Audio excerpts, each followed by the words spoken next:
Provavelmente você conhece o fundo Max Renda. Talvez você até seja cotista dele. Afinal de contas, a gente está falando de um fundo que é o maior fundo em número de investidores da Bolsa. E ele acaba de anunciar a sua 10ª emissão de cotas. Vamos dar uma olhada?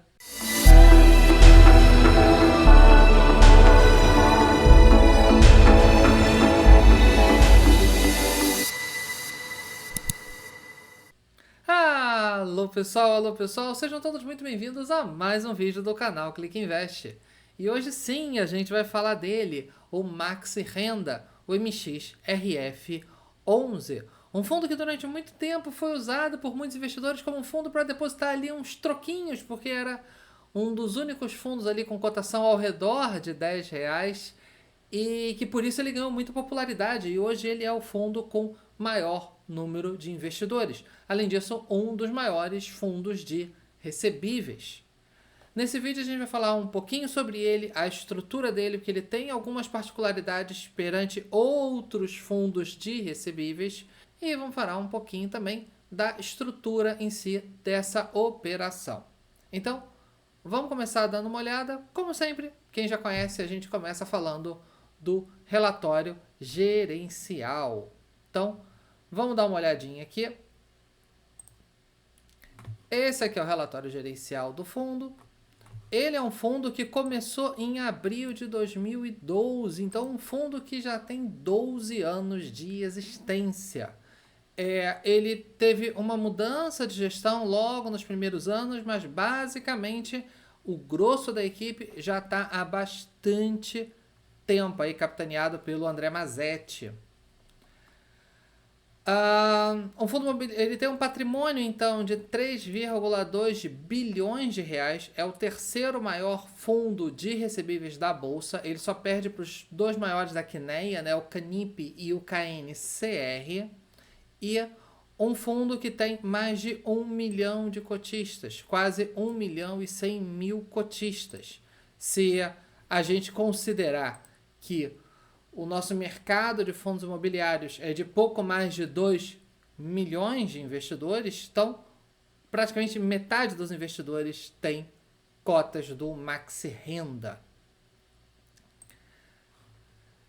E ele fala aqui um pouquinho, né, como todo relatório, um pouquinho aqui das novidades que aconteceram no mês e tudo mais. E ele também tem aqui uma planilha de fundamentos para quem de repente gosta mais de operar em Excel, capturar dado, mastigar, analisar, jogar num Power BI ou alguma coisa assim. Essa planilha é bastante completa. Uma coisa que muitos gestores estão fazendo e a do Maxi Renda é bastante completa. Vamos começar dando uma olhada no portfólio desse fundo aqui na página 5 para a gente começar a entender um pouco da estrutura dele. Ele tem como principal investimento, claro, o investimento em CRIs. Aqui nesse relatório está em 79%. A meta dele, como está no próprio relatório, é manter ali ao redor de 80%, não cair muito abaixo de 80% em CRIs, principalmente em CRIs que a gestora considera de devedores de primeira linha. E os outros 20% vão ser mais flexíveis. Aqui hoje ele está com 12% em outros fundos imobiliários, 4% em caixa. Ele há pouco tempo terminou a 9ª emissão de cotas e já alocou boa parte desse recurso. É natural ter algum valorzinho em caixa. E 5% em permutas financeiras. Esse percentual já foi maior, já foi menor. E a gente vai explicar depois o que são essas permutas financeiras. Sobre o tipo de risco, é bastante equilibrado. 33% que eles chamam de risco comercial, 33% de risco corporativo, 15% de risco residencial. Sobre as taxas desses CRIs, a gente vai ver que 61% do book dele está alocado em operações ligadas ao IPCA ou ao INCC, ou seja, índices de inflação. Tem um pedacinho de nada em GPM que não chega a 1% do book dele. Tem 26% atrelado ao CDI, um nada de nada aqui em pré-fixados que não chega a 1% e 12, 13%, como a gente falou, em FIIs. Aqui ele coloca a taxa média de aquisição, ou seja, quando ele comprou esses ativos, ele fez uma taxa média de, por exemplo, IPCA mais quase 8%, IGPM 5%, CDI mais 2,5%, 2,7% e por aí vai. No momento desse relatório, o fundo estava sendo negociado um pouquinho abaixo do seu valor, né, de aquisição. Então as taxas estavam um pouquinho maiores. Aqui tem uma simulação de qual seria essa taxa a mercado. E aqui até a simulação também de quanto seria a taxa implícita, digamos assim, do portfólio conforme o ágio ou o deságio que o investidor compre contra o valor patrimonial. Então, claro, quanto mais barato comprar, maior é o desconto, então maior é a taxa implícita. Quanto mais caro comprar, passa a pagar um ágio e menor é a taxa implícita. Então aqui dá para ter uma boa noção de assim, ok, por esse preço, a que taxa que o patrimônio está sendo rentabilizado para mim contra o meu preço de compra. Na página seguinte a gente tem os principais fundos imobiliários, lembrando que isso é uma fatia da carteira, a gente está falando ali de 12%, 13%, pode ser muita coisa, 404 milhões, mas a gente tem que lembrar que a gente está falando de um fundo de mais de 3 bi. Os principais fundos, o SPVJ, o LPLP11, também tem fundos que não estão listados em bolsa, por isso eles não têm códigos. E aqui vem toda a listinha, tem tudo aqui, tudo bastante completo para quem quiser acompanhar, para quem quiser saber. Aqui vem a parte principal, que são os CRIs. Ele sempre coloca aqui as principais compras, principais vendas, e a gente vai observar uma coisa. Ele costuma fazer algumas operações financiando outros fundos imobiliários. Sim, isso é algo que é cada vez mais comum no nosso mercado. Às vezes um fundo imobiliário quer se alavancar, quer adquirir um imóvel de uma maneira alavancada, ou precisa de um dinheiro para poder fazer uma reforma, uma ampliação, e ele acaba recorrendo a outros fundos imobiliários de CRIs, fundos de recebíveis, para emprestar esse dinheiro, para estruturar esse CRI e fazer essa operação. Então isso é algo que não é exclusivo do Maxi Renda, mas ele também é um exemplo disso. A gente vai ver que ele tem, só aqui em cima ele menciona operações da TRX. Aqui nesse parágrafo ele menciona um CRI Prevent Senior, que na verdade é ligado a Telos Investimentos, né? Então isso é muito comum, está se tornando cada vez mais comum, porque os gestores se conhecem, essa que é a verdade. Aqui então tem o portfólio, né? 69% desse CRI estão ligados ao IPCA, 31% ao CDI. Os segmentos são razoavelmente diversificados. O maior é o ramo residencial, tem muita operação com construtora, são 33%. 22% que chama de food retail, que são principalmente supermercados. A gente tem Grupo Pão de Açúcar, tem Grupo Açaí, entre outros. Operações de shopping com 11%, varejo com 8%, agrobusiness com 4% e outros com 21%. Aqui a gente tem o portfólio desses CRIs por prazo. Então, nas barrinhas azuis a gente tem organizada por vencimentos. A gente vê que 52% tem prazo de 2031 ou para frente.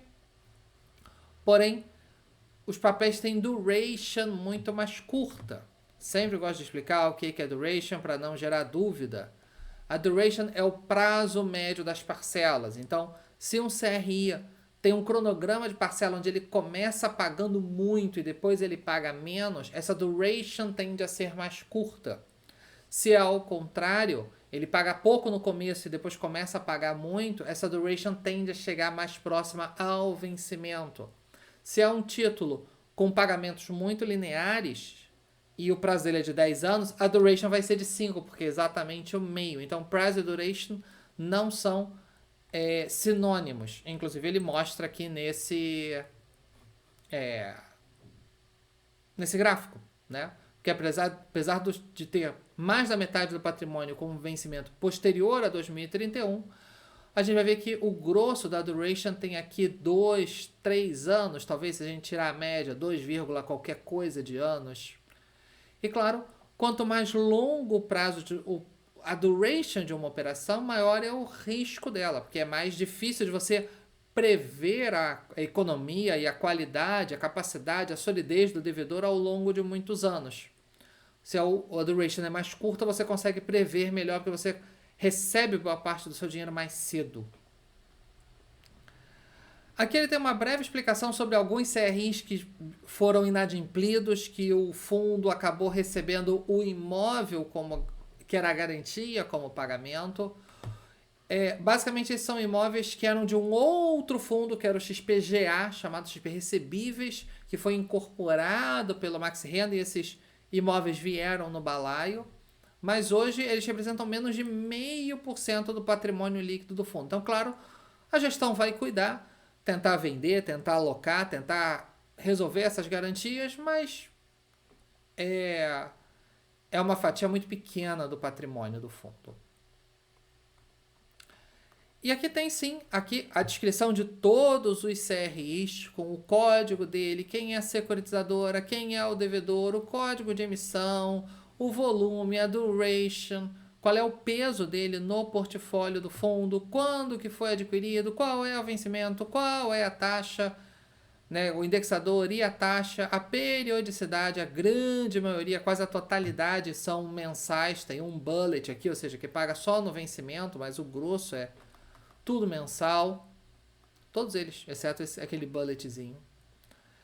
E aqui a gente tem então uma tabela que mostra o detalhamento, uma explicação aqui de cada operação, um resumo das garantias e tudo mais. E aqui assim, aqui essa lista vai longe, né? Porque é um fundo muito grande com muitos CRIs e a gente até olhando rapidamente, a gente acaba esbarrando até com outros fundos imobiliários. Aqui, uma operação do BLMG, por exemplo. E por aí vai. Vou pular aqui direto para a página 20, que fala das permutas. E aqui vamos à explicação do que são as permutas financeiras. Permuta financeira é uma parceria que o fundo faz com uma construtora. Por exemplo, uma construtora como uma MRV da vida, uma Even, uma Vitacom ou qualquer outra, olha um terreno ou um galpão ou um imóvel qualquer e ela fala assim, putz, se eu comprar isso aqui, eu consigo levantar um baita de um condomínio aqui, um baita de um empreendimento. Só que a construtora, claro, para ela, se ela puder não gastar o dinheiro para comprar, fantástico. Existem as chamadas permutas físicas, onde ela chega para o dono do imóvel, para o dono do terreno e fala o seguinte, olha, você me dá o terreno e quando eu tiver com o empreendimento pago, eu vou te pagar em imóveis. Eu vou te entregar 5 apartamentos do condomínio que está sendo levantado. Vou te entregar 10 apartamentos que estão sendo criados. Chamada permuta física. Não tem dinheiro. É terreno para cá, imóvel para lá. Né? Imóvel para cá, imóvel para lá. O Max Renda não faz isso até porque ele não tem terrenos. Ele faz a permuta financeira. A construtora chega para o Max Renda e fala o seguinte, compra aquele terreno para mim, compra aquele galpão para mim. Max Renda vai lá, compra aquele imóvel. Claro, a operação já é toda negociada, né? Toda amarradinha por todas as pontas. Ela já conversa com o dono do imóvel, etc. Fala assim, ok, você não quer me dar o terreno, você prefere receber em dinheiro? Então tá bom. O Max Renda vai lá, compra aquele terreno e entrega ele para a construtora, para levantar o empreendimento. E do que vai sendo vendido, o fundo recebe um percentual das vendas. Então, não é que ele recebe algumas unidades, ele recebe um pedacinho de cada unidade, um percentual de cada unidade. Isso é uma permuta financeira. E aqui no relatório tem, então, a explicação, ele sempre coloca isso aqui todo mês, lembrando que, claro, é uma obra. É natural que durante a obra, quem está adquirindo aquele apartamento vai pagar muito pouco durante o período de construção, né, de lançamento e construção, que dura ali 3, 4 anos.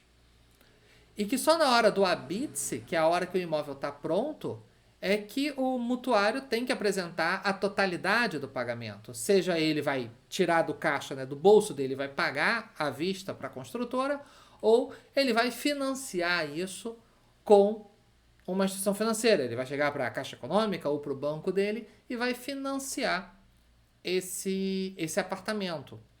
Mas a construtora e o Max Renda em si recebem integralmente. Passa a ser problema do cliente com o banco dele. Então, essa aqui é uma operação que ela, durante boa parte da vida dela, ela não distribui muitos lucros para o Max Renda. Mas na hora que o apartamento está entregue, né, que o condomínio está entregue, aí vem uma bolada quase que de uma vez só. Aqui tem que todos eles são ligados ao INCC ou ao IPCA, o que é normal, porque é normal vincular o INCC, porque a gente está falando de custos de material, custos de obra, custos de materiais diversos. Então o INCC é o Índice Nacional de Construção Civil. Então, e vejam que a taxa é naturalmente maior do que de um CRI equivalente, porque há um risco maior de uma demora nas vendas e coisas assim. Então, a taxa é de inflação mais 12%.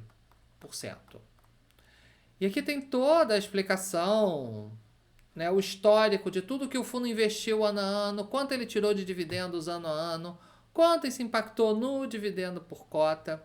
Esse ano de 2024 o fundo ainda não fez aporte em nenhuma, né, não surgiu nenhuma operação dessa, mas em 2023 ele fez aportes, praticamente todos os anos ele vem fazendo esse tipo de aporte. E aqui tem toda a explicação de todos os empreendimentos, todos os detalhes. Então a gente vê aqui, por exemplo, nesse aqui o fundo tem participação em 19% do valor geral de vendas. E esse aqui equivale a 0,06% hoje do Max Renda. Então, um petelequinho de nada. E por aí vai. Aqui tem a explicação de todos. Aqueles que já estão com a obra pronta, aqueles que já estão com a obra por acabar, aqueles que já ainda nem começaram as obras. Cada um no seu estágio, cada um na sua realidade. Esse é o fundo. Agora vamos dar uma olhada na característica da emissão em si, né? Dessa 10ª emissão de cotas. Essa emissão ela foi aprovada pelos cotistas em uma carta consulta feita agora há poucas semanas. Então foi uma votação online e dos cotistas que responderam, que foi um percentual pequeno, 75% teve votos favoráveis. Então, por isso, na aprovação, o gestor poderia demorar até 12 meses para poder fazer essa emissão. O pessoal da XP Asset, que é a gestora, entendeu que esse era um bom momento e por isso chamou essa emissão. Essa emissão ela vai ter o valor base de 800 milhões de reais, mas dependendo da procura, dependendo da demanda, pode aumentar em até 25%, então pode chegar a 1 bilhão de reais. Se a gente dá uma olhada aqui no prospecto, tem os detalhes do que o fundo pretende adquirir com esse valor. Aqui tem. Então, ele tem 10 operações de CRI em vista e 4 de permuta. Então, se o fundo até então não tinha esse ano entrado em nenhuma permuta, agora ele coloca 4 numa esteira, né? Aqui tem a estratégia de cada um, a rentabilidade esperada de cada um. Vejam, todas de permuta são ligadas ao INCC e com taxas maiores na média, né, do que outras operações. O prazo de cada uma, a duration de cada uma e o valor alocado em cada uma. Na página seguinte ele até comenta que na data desse prospecto o fundo não celebrou qualquer instrumento vinculante. Então isso aqui ainda está em negociação, não tem nada assinado, contratado. Vai depender muito também do que o fundo captar, porque ali tem um pouquinho mais de 1 bilhão, né? Então, se o fundo não captar o valor captar só o valor base, sem o valor máximo, alguma coisa ele vai ter que descartar. E também é natural que às vezes nessa negociação alguma coisa acabe caindo. Também pode entrar mais alguma coisa. Aqui é um prospecto, um pipeline indicativo. E olhando assim por alto, a impressão que dá é que vai ter uma melhora assim nas taxas, na taxa média da carteira, sem muita mudança de prazo. Talvez o prazo talvez ande um pouquinho para frente, mas muito pouco. A duration é muito parecida com o portfólio atual ainda do fundo. Sobre o preço da emissão em si, a gente tem então que o valor da emissão é R$ 9,74, que somado aos custos de distribuição de 33 centavos, dá um total de R$ 10,07. Esse preço de R$ 10,07 está um pouquinho abaixo do valor de mercado. Até o fundo estava até negociando um pouquinho mais alto no começo do mês, estava ali na base de 10,30, mas no momento que a gente grava esse vídeo, o fundo está cotado a R$ 10,15. Então, mesmo assim, a emissão abaixo do valor de mercado. Algumas pessoas comentaram sobre o valor patrimonial. Esse valor de emissão foi feito com o valor patrimonial que estava vigente à época, certo? Então, é o valor patrimonial de abril, porque até então o de maio não tinha saído. O de maio saiu nessa segunda-feira, que é de R$ 9,76. Então a oferta formalmente ela está abaixo do valor patrimonial, mas apenas por 2 centavos, e ela foi a mercado, ela foi para a rua com o valor patrimonial que existia à época. E retificar isso é bastante trabalhoso. Falar que é impossível não é, mas é muito trabalhoso. É praticamente tirar a oferta e botar ela de novo na rua. Então, como a diferença é pequena, ela provavelmente vai ser mantida assim, não faz sentido alterar por uma diferença tão pequena de valor patrimonial. E claro, os cotistas terão sim o seu direito de preferência. Também está aqui nesse documento. O direito de preferência será de 24,5%, com base na data de corte do dia 13 do 6, 13 de junho. Então, se você é cotista do fundo, ou se pelo menos você era no dia 13, vale a posição do dia 13, você pega então o número de cotas que você tinha no dia 13, contando que você comprou e vendeu no próprio dia 13, né, vale a noite do 13, e você multiplica por esse percentual, 24,5%, arredonda para baixo, esse é o número de direitos de preferência que você terá para exercer, caso você queira participar. Se você quiser exercer os seus direitos de preferência, você já pode exercer, porque já iniciou nessa segunda-feira, dia 17, e você pode exercer até o dia 27, então até quinta-feira da semana que vem. Ah, Nod, mas eu não quero exercer, eu não tenho interesse, minha posição já está num tamanho legal, não estou querendo arbitrar, não tenho paciência para isso, deixa para lá. Não, você pode vender os seus direitos, você pode entrar no home broker e vender os seus direitos. Também você já pode vender, e o encerramento da negociação será no dia 25, então terça-feira da semana que vem. Você pode ir lá e vender e botar um dinheirinho no bolso. Para quem participar do direito de preferência, terá o direito de sobras e o montante adicional. Ou seja, você pode, a partir do dia 2 do 7, você pode contactar a sua corretora e você vai ter ali novos direitos de preferência, que é o chamado direito de sobras. E você ainda pode exercer todos esses direitos e ainda falar, não, mas eu ainda quero aportar mais X mil reais nessa oferta, que é o chamado montante adicional. E aí você vai ter até o dia 5 do 7, então aqui é um período bem curto, são apenas 4 dias, do dia 2 do 7 ao 5 do 7, para você contactar a sua corretora, e a liquidação será no dia 12 do 7.